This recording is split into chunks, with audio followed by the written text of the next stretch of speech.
what's up? Hello, my name is Emma, and today I'm going to be sharing my thoughts on the books that I read in January. In January, I read 7 books. I read 4 physical books and 3 audiobooks. I'm really pleased with my reading this month, so I hope you guys enjoyed this video. The first book I read in January was Dear Evan Hansen by Val Emmett. I read this because of a video I filmed with my boyfriend named Doug where we did the Try a Chapter tag.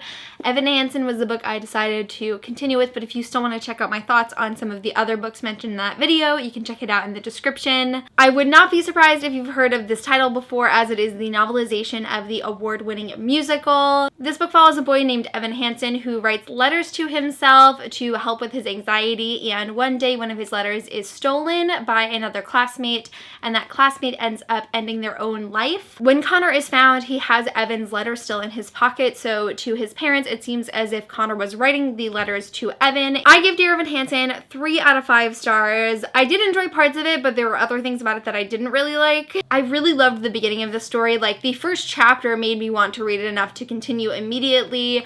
I really liked the writing style. I liked Evan as a character. I liked all of the different mental health themes that started being explored. But in my opinion, everyone other than Evan was really underdeveloped. They were all very one-dimensional, and I feel like they just didn't contribute a lot to the story. Like, Evan was definitely like the shining character, and everyone else was sort of in the background in my opinion. I don't think it was well balanced. I was actually surprised to find that this book does follow 2 different perspectives, Evan and another character. I was very surprised by that addition. I didn't know that going in, and I thought it really added to the story. I actually would have liked more of the second person's perspective. Personally, I didn't really like the way suicide was handled in this novel, and unfortunately that's like the main plot of the book. I was really unsettled by the fact that Evan takes complete autonomy away from Connor after he has passed and is essentially speaking for him, not only to his family and his peers, but like the world. I honestly became kind of disgusted by the way that Evan was completely controlling this false narrative about Connor's life after he had passed and isn't there to stand up for himself.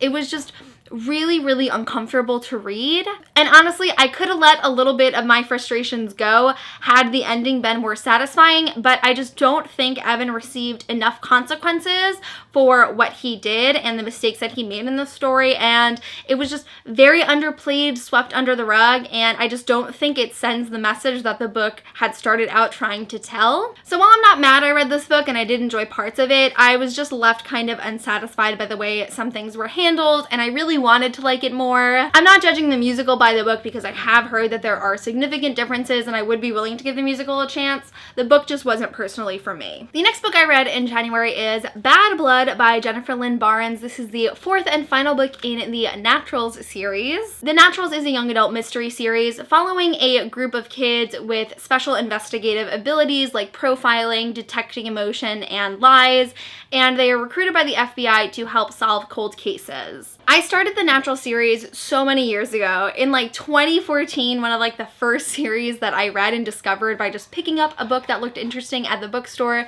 I loved this series so much. I read the first 3 books and they were all fantastic, but it had taken me a couple of years to get to the final book, which I finally completed. Unfortunately, I was very disappointed by this book. I gave it 2 out of 5 stars, and I'm so upset by that. It was just not good, and I'm like shocked that it wasn't good because from my memory, the first 3 Natural books were fantastic with well-developed characters and a fun plot, exciting mysteries, and just everything was lacking in Bad Blood in my opinion. And it's frustrating because it's hard for me to determine, like, is Bad Blood the outlier? Is this just like a not great final book that doesn't stand up to the previous 3 books? Or is it because my critical reading skills have really improved since I paused reading the series and it's just that I wasn't aware of the problems in the first 3 books?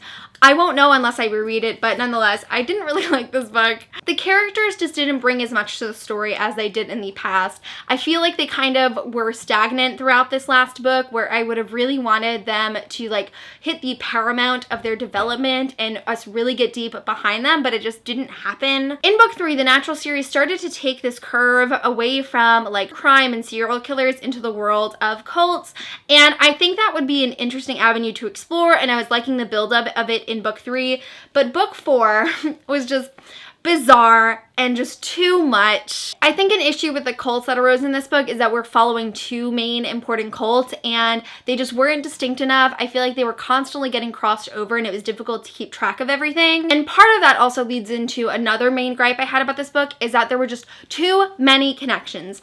Every character is related in some way, whether they are actually family and like blood related, or else this person dated this person and that person is their adopted sibling. I am all for unexpected connections and hidden links being revealed in the story, but there's just a point where it becomes too much. And also this final book was just like so unrealistic. Like, I'm not delusional. I know that a story about teenagers who are recruited by the FBI and able to investigate all of these cases is not realistic, but like there was charm to it and it was entertaining. But in this book there were just so many inconsistencies and things that would never happen that it was difficult for me to see past that. I did not love Bad Blood. I'm really disappointed. This is probably gonna make like my least favorites of the year because I'm just really let down by it. I feel like every time I think back on the Natural series now, I'm gonna remember how highly I thought of the first 3 books and how much I didn't like the last book, but that's just what happens when you're a reader. You know, you'd think after 5 years I'd have this video making thing down, but I don't. Will I ever remember all of the books I want to talk about in a video? The world may never know. In my defense, I am not at fault here. I had a feeling I was forgetting a book and I went to my Goodreads to check because I knew all of my reviews were up to date. And for some reason, even though I marked this book on the correct date, it is out of order and I didn't see it. So this is all Goodreads' fault. The actual next book I finished in January was Beauty Queens by Libba Bray. I listened to this on audiobook through Scribd. This is a sort of modernized retelling of Lord of the Flies, as it follows a bunch of pageant queens who are stranded on a deserted island and have to build up their own sort of society there. Really fun time with Beauty Queens. I gave it 4 out of 5 stars. The audiobook is particularly fabulous for this novel because it is narrated by Libba Bray and just the story is exactly the way that she wanted it, you can tell, and it just made for a really great experience. I adore Libba Bray's writing. She is particularly hilarious in Beauty Queens. If you want to laugh out loud in a book, this is a good recommendation.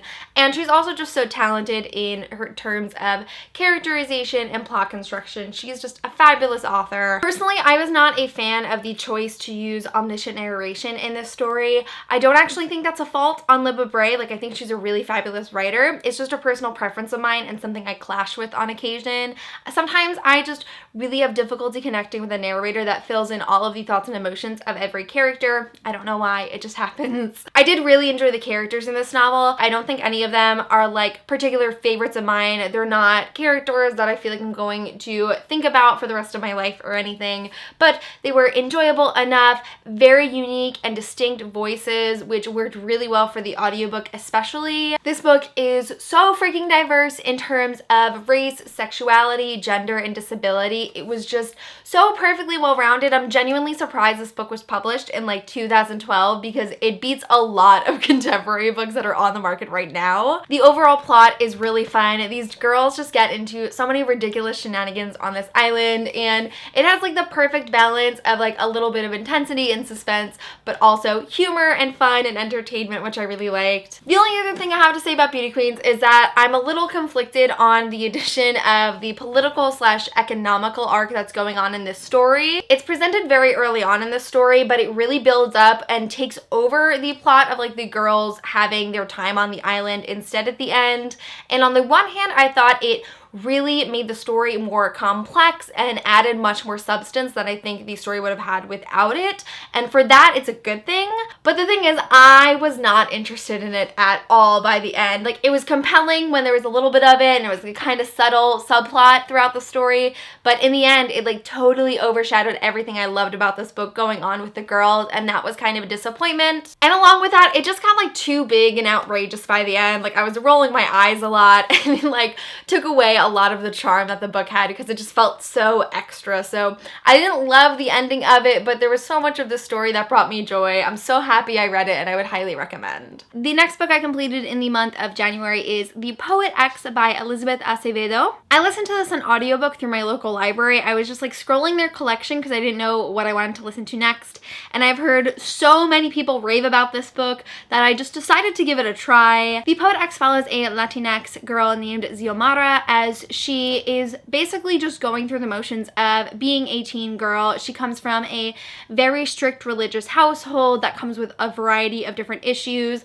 and she starts to really find comfort in writing poetry and sharing it with a group at school. I was so nervous going into this book because I have never read a novel that's written in verse before. Very daunting to me, very out of my comfort zone because I don't typically read poetry and I don't typically like poetry. So like I started this book and I was like, why am I doing this to myself? But I was so shockingly surprised to find out that I really loved this book and gave it 4 out of 5 stars. The writing is just so incredible. Like, Elizabeth Acevedo is so talented. Like, I was shocked to find out that this is a debut. I know that she's been writing and publishing poetry for some time, but this being her first novel, it was just so wholly impressive. I was blown away. I also really loved Xiomara as a character and a narrator. I started this book like feeling very disconnected from her because our lives are totally different, but throughout the story, as she talked about different issues she went through, whether it had to do with her questioning her faith in the Catholic family she's always grown up in, or dealing with sexism and misogyny and just like the struggles that it is to be a woman in this world, I felt so connected with her. One of my favorite experiences as a reader is to find a passage that really identifies with me, that I've either never spoken aloud to or never really knew that other people had that experience. And there were just so many situations where I was like, wow, like I have felt what Xiomara feels in this moment, and that was so pleasing to me. If you're someone like me who does not read poetry or has never read a novel in verse and you're afraid of the format going into this book, I will say do not be afraid. It's super easy to fall into. The only semi-negative thing I have to say about The Poet X is I really would have liked more development and expansion in pretty much every area, whether it was the characterization of the side characters, because I think Xiomara was written really well. I would have liked to see more of them and understand their personalities and motivations better.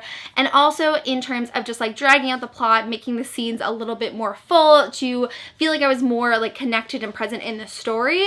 I think the story really would have benefited from that, but overall, it was really fantastic. I'd highly recommend. I think whatever your reading tastes are, you would enjoy this book, and I will totally be reading like anything Elizabeth Acevedo puts out in the future. The next audiobook I listened to in January was The Cheerleaders by Kara Thomas, and I listened to this on Scribd. As soon as I had that taste of mystery from Bad Blood, I knew I had just immediately thrown myself into a mystery thriller kick, so those are all the books that we're going to be talking about for the rest of this video. The Cheerleaders takes place in a town where 5 years ago, 5 cheerleaders died in 3 different situations, from car accident to double murder to suicide. So the present story follows a girl named Monica whose sister is the one who died of suicide 5 years ago, and Monica begins investigating the deaths of these 5 girls and trying to find out if they are connected. The Cheerleaders was a fair book. I think I gave it 3 stars because, like Jaime and Hansen, there were things I liked about it and other things that I didn't. One thing I did really love about the book is that the Cheerleaders focused on some issues that aren't typically approached in YA because they are too gritty or controversial, such as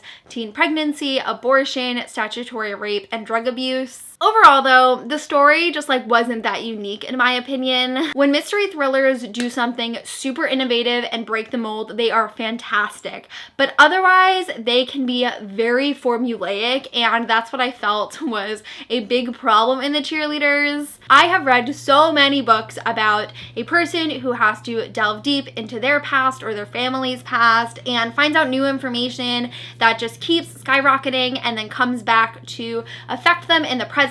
Like, it's a huge trope in thrillers, and that's not a problem, but it's like when you don't go beyond that, it's not that interesting or entertaining. A big problem I had with the story is that not a lot happened. The majority of this book and all of the information reveals and different links that are made throughout the story all occur through dialogue and conversation, and that's a huge pet peeve of mine. There had to be only like one like actual like investigative, secretive, like we're going to try and find information ourselves moments.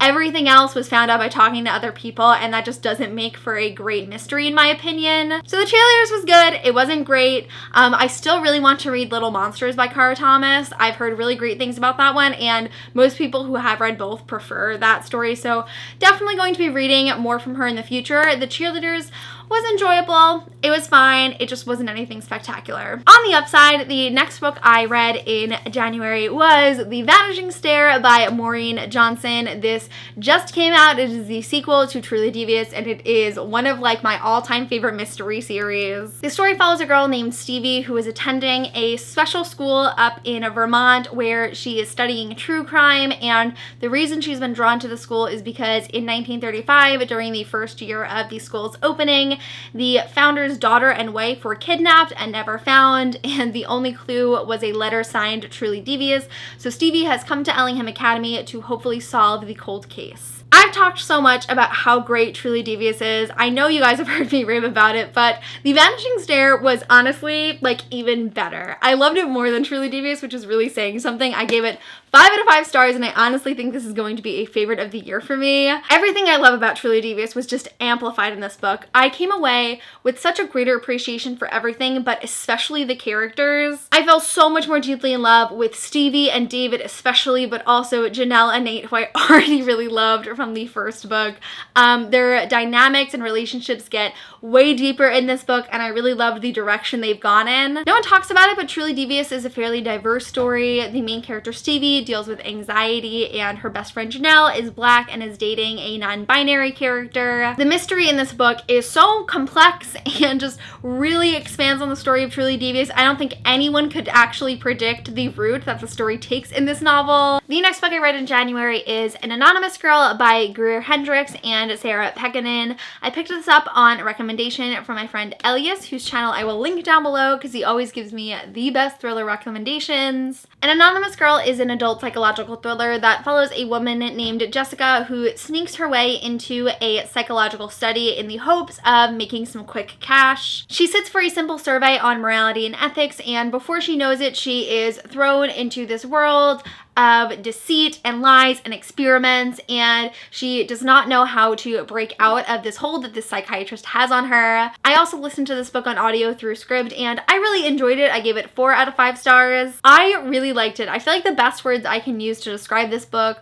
is creepy, unsettling, and disturbing. It's not scary, like super violent or gory in any sense, but it just is a type of book that's really gonna get under your skin and make you like really uncomfortable with the way that the story plays out, and I really enjoy reading books like that. This book is also told in 2 perspectives. The first is from Jessica, and the second is actually in second-person perspective told to Jessica, which I thought was a great addition to the story and really made for a unique reading experience. One thing I didn't really like about this novel is that the theme of morality is just shoved in your face 24/7. I love a book with a nice, deep theme that is strewn all throughout the story and really makes the reader think, but it's just not challenging when it is like talked about right directly in front of you constantly. Like, I feel like every 5 seconds all the characters were like, she's obsessed with morality and now I'm questioning my morals and I wonder if this is because of the morality test, and I'm just like, oh my god, I get it. Going along with that, Jessica as a character was just like too observant in my opinion. I just felt that she questioned things too much and was just like way more skeptical than a typical person would be. Like at the very beginning of the story, like the first question on the survey that Jessica takes is like,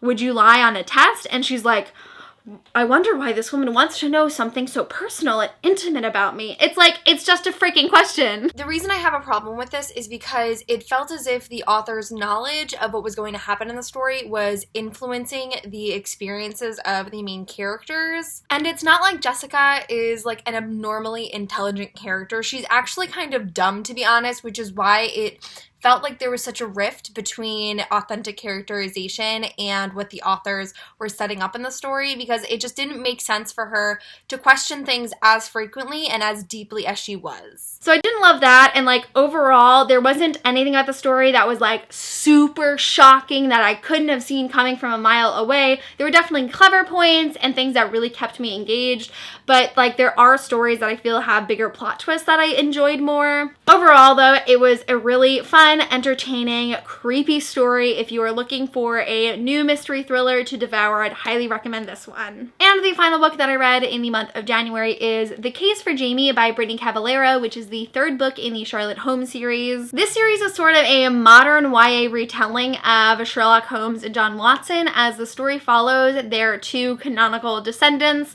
as they attend the same boarding school and someone begins framing them for murders that are staged like Sherlock Holmes mysteries. I adored book 1 and I unfortunately was very disappointed by book 2 and didn't enjoy it all that much. But luckily, they had a comeback with book 3 and it was fantastic. I gave this one, I finished it today, so I don't actually know what my rating would be. Probably 4.5 out of 5 stars. Like, it was really good. I was so nervous going into this book because, like, I really did not love The Last of August. It was such a letdown. I was afraid that all of that would prevail into book 3, but luckily it just brought back everything I loved about the series and more. The shining element of the story is definitely the main characters. Jaime and Charlotte are so complex and well-developed and self-aware that it makes for a very unique experience I feel we don't really get from narrators in young adult books. Additionally, the first 2 books in the series take place exclusively from Jaime's point of view, but book 3 takes place from Jaime and Charlotte's point of view, and it just was a great choice for the story. I'm so happy that they decided to include Charlotte's perspective because I adore her and I loved getting to see both of their different viewpoints on the story. I honestly don't really know if this makes sense, but I feel like not a lot happened in this book. Like, it definitely wasn't as active as book 1 or book 2, but I still loved every second of it, and I do think that the plot was still great. It just like wasn't a super high intensity story. It was like very mellow and like built up slowly until the very end, which I did still enjoy. I'm a very plot-based reader, and this is more of a character-driven novel, but it fits so well for me in terms of the way it combines these fantastic characters, these classic stories that I love, and just the current storyline that is going on, and how much drama and trouble these characters get into is really fantastic. A super satisfying follow-up novel. I cannot wait for the 4th and final book to come out this year. I'm so happy I finally caught up on it, so now I can dive right in during release date, but I'm so happy I picked up The Case for Jaime, and if you have not started the Charlotte Holmes series yet, I would highly recommend you do so because it is definitely a book that stands out in my mind. So that concludes my January wrap-up. Although there were definitely some books I didn't love this month, I really liked some of them as well, and I've just like generally been enjoying reading a lot lately. I feel like I'm like reaching for my books more and I'm trying to listen to my audiobooks more than I typically do, so that's making me really pleased. In the comments below, I would love to know what books you read in the month of January and what you thought of them. But that is it for this video. Thank you guys so much for watching, and I will see you soon for a new one. Bye!